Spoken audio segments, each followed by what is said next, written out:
Sweethearts seek sweets. Morning with golf.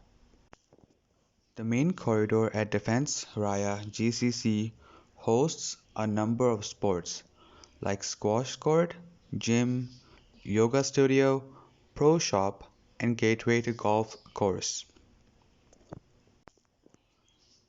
This is a great avenue that accommodates its members' quest for healthy activities. The irony is that a cute and tiny pastry shop also sits there, calling me with its sweet allure. Each time I pass through that passage, a parade of yellow lemon tarts, smiling queues of phyllo pastries, and a congregation of croissants intimately invite me in. Oh, how sinfully sweet, yet seductive. The decorative and aesthetic placement of such beauties on the shiny glass racks under the light of glittering roof bulbs is impossible to ignore. One needs staunch discipline to let go of that instigation. I wonder if the designers of the club mischievously set it there to test the fondness of people like me who love sweets and allied products. What a blend of business and psychology. A bunch of us get inspiration for exercise just to remain loyal to sugar.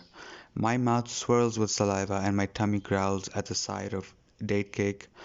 I'm consumed by confusions between diet and dessert. Well, so far, I have defied such temptations quite successfully during my voyages to the rounds of golf at that club. What is the fun in diet? Avoidance and refraining when your heart starts trumping and mouth keeps flooding.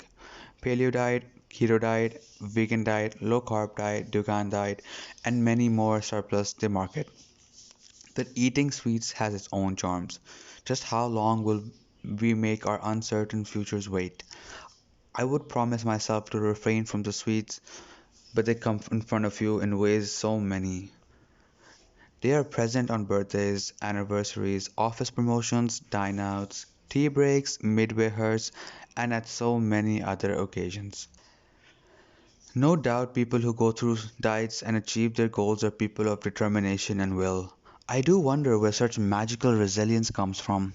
One should also not doubt the zeal of sweet lovers because despite being highly diabetics, they keep their cozy relationship with sweets intact. They would find fresh excuses to have their hands on it. I know some people who always keep Nutella sweets handy although it never fulfills their cravings, eventually waging on a cream full of piece of cake or a benevolent baklava. I personally prefer laddu, burfi, kalakand, cheese and almond cake, raw brown sugar, and all kinds of ice creams and fruits, since I am neither diabetic nor bulky except for a prominent tummy. And that does not matter since I am not in showbiz. At times when a picture is taken, I always venture in for a few moments. My grandchildren also love to sit on it. They also bang it when they're in jubilant mode or in drumming spirits. Ah, the blissful joys of children. I do put on my part of the struggle to reduce my gut or to keep it in where it is. I play golf almost every day, walking 3 to 6 miles. Some of them don't even record golf as a sport. I don't care since that's all I can offer in this record. The other day at a fundraiser, I met a yoga instructor. She was quite convincing merely by looks. I did not speak to her, but ever since I've been inclined to pursue evening yoga in addition to morning golf. After all, a tummy should be tamed and put back into its place. F- For it is also that it breaks down our food and releases the energy so that we can move on to the next meal and our next golf session. In the stomach's emptiness, we are lutes, no more, no less.